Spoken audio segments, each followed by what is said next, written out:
Amigos de Realidades, sean todos bienvenidos. Para esta fecha nuestro tema, no tuvo trato de Dios. No es fácil pensar en estos términos, que Dios trate con nuestras vidas, no es algo fácil de entender, de recibir, de aceptar. Y el concepto del trato de Dios está en la Biblia. Dios trató con su pueblo Israel, Dios trató con su iglesia, con sus apóstoles, profetas, etc. Y evidentemente Dios trata con el ser humano. Como dije, no es fácil de entender, no es fácil de recibir, de aceptar, pero ¿habrá algo mejor que esto? Definitivamente no. Cuando lo observamos a Biblia abierta, amigos, nos damos cuenta que es una bendición que Dios trate con nuestras vidas y que es realmente algo lamentable, digamos que trágico, cuando Dios deja de tratar con una persona. Pues con esto tiene que ver nuestro enfoque de hoy. No tuvo trato de Dios. Se lee en el libro del profeta Jeremías, capítulo 48, versos 11 y 12, en la Biblia lo siguiente. Moab ha estado en reposo desde su juventud. Noten, no ha habido cambio, no ha habido trato, no ha habido disciplina, no ha habido nada. Ha estado en reposo desde su juventud. En reposo como el vino sobre su sedimento. Nunca ha sido trasvasado de una vasija a otra, ni jamás ha estado en cautiverio. Obviamente no se refiere a sedimentos y a vinos en términos naturales, sino se está comparando a una persona con alguien que ha estado reposando sobre sus propios sedimentos. Y a eso tiene que ver con falta de trato, falta de mano de Dios ahí. Es decir, nunca esta persona ha estado en cautiverio. Por eso dice, y esta frase es entonces en consecuencia de lo anterior, por eso ha retenido su sabor y no ha variado su aroma.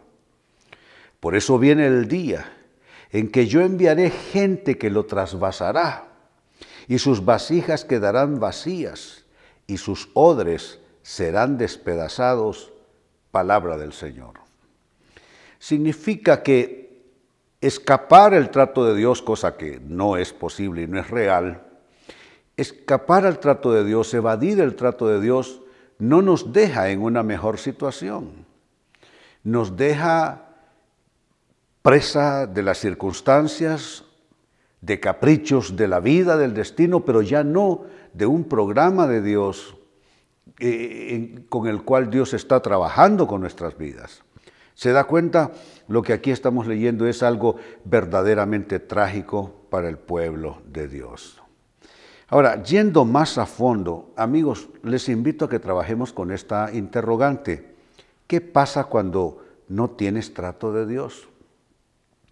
¿Será que cuando Dios te deja, por causa de tu corazón, tus actitudes, te deja reposar sobre tus sedimentos y no eres pasado de una vasija a otra? Recordemos que las vasijas tienen diferente forma. Recordemos que las vasijas son construidas, son formadas de diferentes materiales. Y esas diferentes formas de las vasijas y diferentes materiales con que son fabricadas significan las distintas experiencias por las que un ser humano tiene que pasar. Lo mejor que nos puede pasar, amigos, es que pasemos de una vasija a otra, que seamos trasvasados. Y mientras estamos siendo trasvasados, que equivale al trato de Dios en nuestras vidas, los sedimentos van quedando atrás. Entre más vasijas van sirviéndonos de conducto para ir avanzando en la vida, con la incomodidad que eso representa, con las molestias, aún con lastimaduras. Nos da como ventaja, como beneficio, que el sedimento se va quedando en las vasijas anteriores y el producto final será un producto con pureza, un producto depurado, limpio. Eso solo habla de mejor calidad.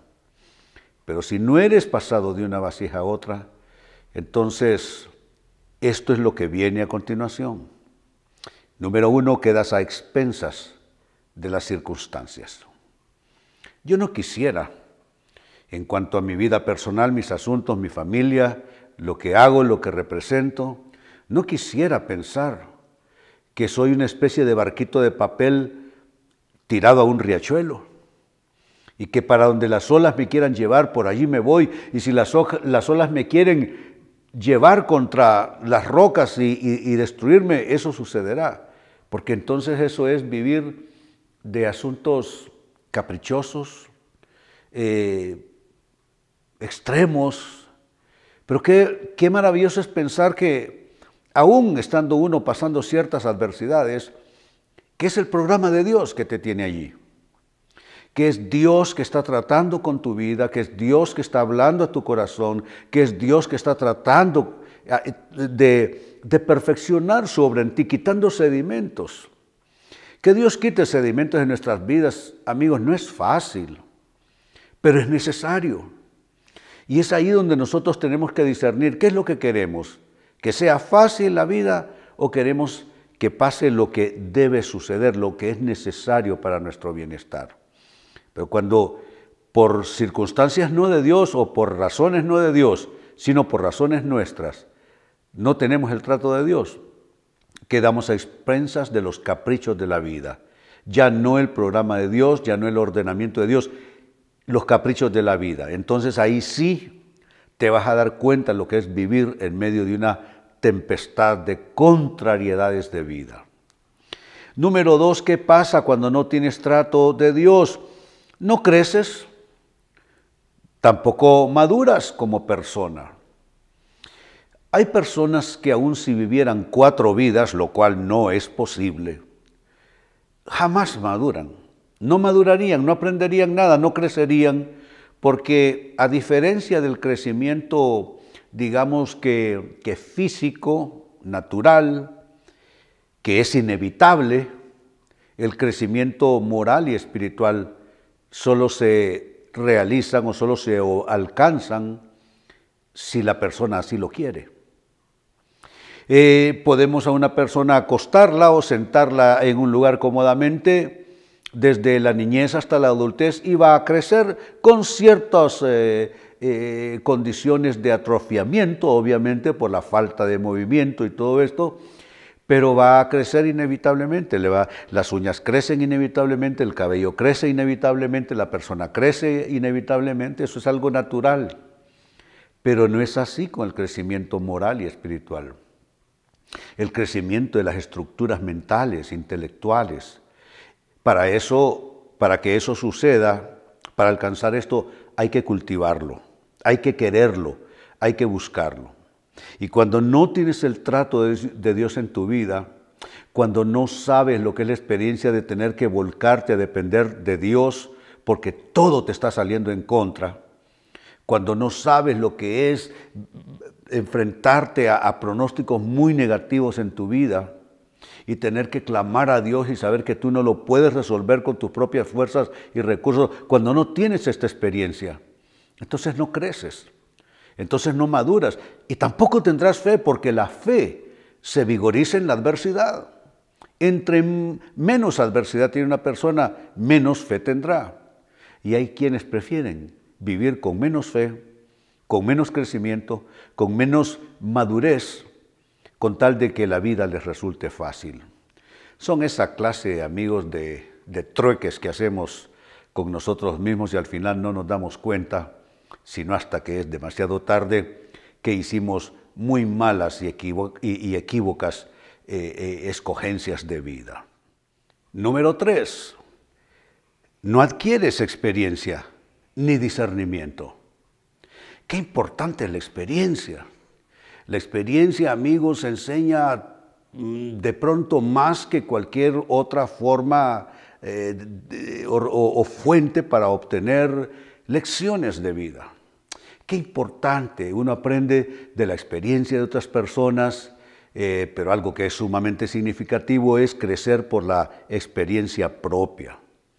Pero cuando tú de alguna manera evades que Dios te enseñe, evades que Dios trate contigo y evitas ser trasvasado, tal como dijo el profeta Jeremías en el texto que estamos siguiendo, cuando de alguna manera logras hacer esa evasión, entonces no adquieres esa experiencia que viene con ir de vasija en vasija, de situación en situación, y tampoco adquieres discernimiento. ¿Qué es el discernimiento, amigos? Es la capacidad de diferenciar, la capacidad de separar, discernir, separar las cosas, dividirlas, partirlas en dos. Y el discernimiento se requiere para las elecciones de vida, para las relaciones que escogemos para nosotros, para las grandes determinaciones de vida. Sin discernimiento no se puede vivir. Y alguien que nos enseñó la importancia de pedir discernimiento a Dios es el rey Salomón, que fue la persona más sabia que vivió sobre la tierra. Cuando fue ungido como rey de Israel, oró a Dios y le dijo: dame el discernimiento, porque este pueblo es demasiado grande para mí. Dame el discernimiento para poder distinguir y diferenciar lo bueno de lo malo, el bien y el mal. Y no se necesita ser el rey Salomón, amigos. Todo ser humano necesita recibir discernimiento, pero alcanzarán mayor discernimiento los que reciban mayor trato de Dios y los que estén dispuestos a que Dios vaya dándoles ese discernimiento. ¿De qué manera? Con las experiencias que Dios va organizando para esas personas. Número 4, ¿qué pasa cuando no tienes trato de Dios? Peleas batallas a solas, es decir, sin ayuda de Dios. Yo no quisiera pensar, es que la sola idea me produce terror. No quisiera pensar que voy a enfrentar las batallas, las grandes pruebas de la vida, que ninguna persona está exenta, sin ayuda de Dios. Al contrario, consuela, amigos. Cuando pensamos en la ayuda de Dios, la asistencia de Dios, consuela. Creo que es más fácil renunciar a nosotros mismos, a nuestras capacidades, a nuestro entendimiento, a nuestros recursos, con tal de que Dios esté allí para asistirnos. Debiéramos preferir quedar mancos y cojos y tuertos y arrastrarnos por los suelos ciegos sin siquiera poder ver por dónde vamos, pero tener a Dios al lado, y pudiéramos sentirnos por el otro lado acorazados con cualquier cantidad de recursos a nuestro favor, y si Dios no está a nuestro lado, todo terminará en pedazos. Entonces, si no tienes el trato de Dios, vas a terminar peleando batallas a solas sin ayuda de Dios. Y número 5, con lo que cierro, ¿qué pasa cuando no tienes trato de Dios? Si no tienes trato de Dios, no eres hijo. Digo que no eres hijo porque Dios disciplina a sus hijos. La Biblia dice que los únicos que se quedan sin disciplina son los hijos bastardos, los que no han sido reconocidos por el Padre. Pero si tú te atreves a llamarle Padre a Dios, y si te atreves a decir que tú eres un hijo, una hija de Dios, entonces tienes que aceptar la disciplina. Yo tengo 2 hijos, y esos 2 hijos en la época de su formación y crecimiento no podían solamente quedarse con lo bueno que ellos llamaban bueno. Buena ropa, buena comida, buenas escuelas, atenciones, médicos, lo que fuera. Tenían que aceptar de igual manera la disciplina. Y los niños que están allá afuera no eran mi responsabilidad. Si esos niños allá afuera no tenían disciplina es porque ellos no tenían padres, o al menos no padres responsables. ¿Se da cuenta, amigo? ¿Se da cuenta, amiga? Dios disciplina a los que toma por hijos. Y si usted no acepta el trato de Dios en su vida, usted está diciendo que usted no es hijo, que usted es espiritualmente un bastardo. Entonces leía para ustedes de Jeremías capítulo 48, versos 11 y 12, lo siguiente: Moab ha estado en reposo desde su juventud, en reposo como el vino sobre su sedimento. Nunca ha sido trasvasado de una vasija a otra, ni jamás ha estado en cautiverio. Por eso ha retenido su sabor y no ha variado su aroma.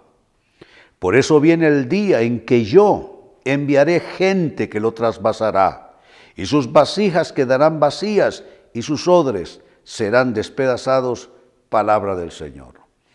Nos habla de la tragedia que es quedarse sin el trato de Dios, sin que Dios nos mueva de vasija en vasija para que podamos ir nosotros abandonando ciertos sedimentos. ¿Qué pasa cuando no aceptas, cuando evades el trato de Dios? 1, quedarás a expensas de caprichosas circunstancias. 2, no crecerás ni madurarás como persona. 3, no adquirirás experiencia ni discernimiento. 4, pelearás batallas a solas, sin ayuda, sin asistencia de Dios. Y 5, no eres hijo, porque si eres hijo, Dios disciplina a sus hijos. Amigos, con esto cierro el tema. De igual manera me despido. Y les recuerdo que nuestro enfoque de hoy ha sido titulado No tuvo trato de Dios.